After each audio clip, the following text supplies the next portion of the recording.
好，接下来枝条一般我们要有一些这样的变化，直接用笔沾浓墨笔里面当然有点水，然后沾的时候看到没？用笔尖去沾，你不要把它全部沾到了就是要留一点，笔肚这要留一点。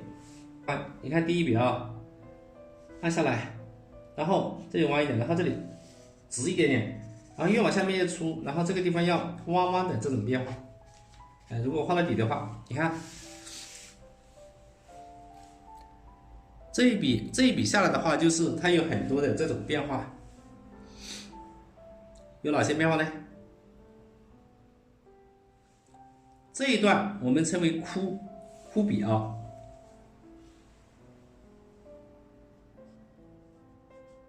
就像我的这一段它是枯，因为它运笔比较快，它会有变化。然后慢慢的这下面这个地方有一些淡这些地方是淡，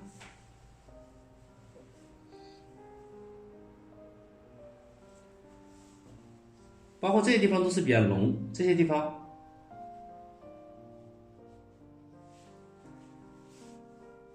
然后还有一段就是前面整个这一段的话呢，它相对来说比较直，然后下面这一段相对来说比较怎么样？比较弯，弯的话我们用一个字用曲那么我们在画枝条的时候呢，就基本上要注意这些变化浓淡，这有浓淡、枯、直、曲，有这么几个部位，这样的话你的枝条才会有变化。画完之后这是基本的。这个枯笔的话就是要快，然后这一段相对来说直一点，下面这个弯的多一点，它就是要有这种对比的变化。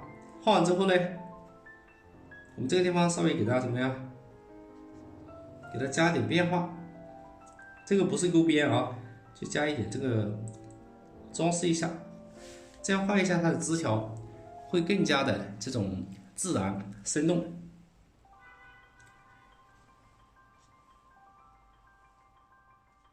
可以侧锋这样拖一下也可以那么画好之后，这上面一般我们要给它怎么样？这上面给它适当的开一点叉有一点变化，动一下，比较干，这是一些老枝条。这边如果要画的话，我们也会这个淡这里不管它，都会开一些叉，让它有一个变化。我这里比较浓一点的第三笔的话呢，可以穿插一下，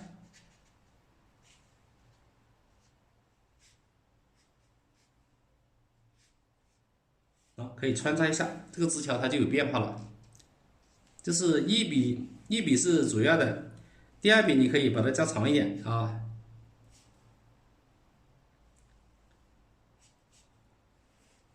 一笔主要的，一笔次要的，然后再来一笔穿插的，这样组合就比较漂亮。这个枝条，因为下面加叶子，上面加花，它就组合出来了。如果你还可以组合的话这边可以继续的把它组合穿插。来，我们再加一下。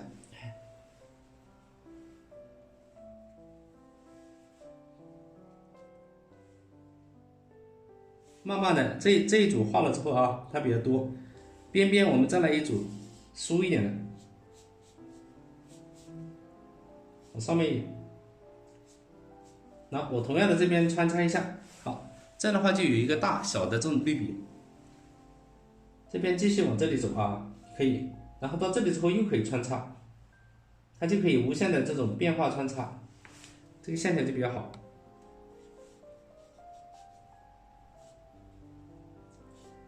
一般我们两个组一组，这个大这个小就形成一个对比。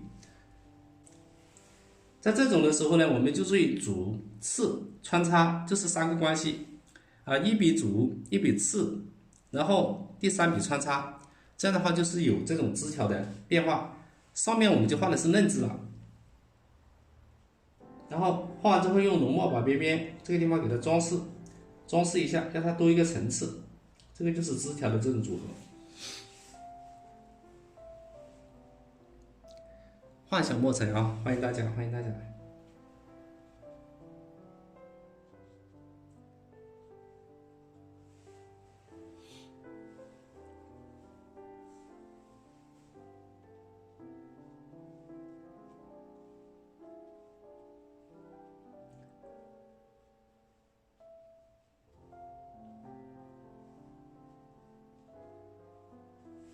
好，稍微装饰一下之后，它这个就比较接近自然的那个感觉啊。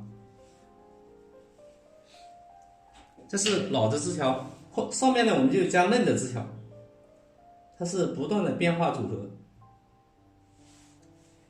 好，接下来我们把上面的嫩枝给它加一下。老枝画好了，加嫩枝。嫩枝我们笔里面要吸点水，看看它浅绿，然后调点胭脂。嫩枝它会有一点点偏红，有的也比较偏绿啊，也看情况的，不一定所有的都这样的。可以稍微长一点点，往到这来，组合一下。然后这上面也会有啊，这一笔的话你可以更长一点，这个稍微短一点点，大的。就是我们刚刚用过的，要把它组合一下。然后这些地方我们可以给它穿插一笔，到这来弯弯的，不一定全部都是直来直去，要有曲有直。包括这些地方也可以继续穿插，有长有短，哎，这个往这里走，这个嫩一点也可以。好，这个就偏绿一点啊。画了几根的啊，可以了。这边我们就留一点点啊，画点嫩芽就可以了。画好之后呢，这边要加一些，这种刚刚有字啊，我就不管了。把这些枝条、嫩枝给它穿插一下。好，谢谢任华，谢谢。这边也会有啊，往这边弯弯的，可以往上，然后这个可以往下一点，拉长一点。把我们刚刚学过的都可以用一下，这边也可以继续，这个往上一点啊，就这些交叉口可大可小，然后往上一点，这可以两个往上。画的这些的目的就是用来画叶子了，然后上面再画花。当然这一幅我们讲的主要是这种枝条的组合。这个可以往出去，继续往这边走啊，有长的有短的，向上，枝条有穿插，这边再来一笔吧，就差不多了啊，往上走，多线穿插呢，这个可以多线穿插都没关系，往这边走，往这边走。好，那么这个嫩枝画了之后，剩下的就是叶子。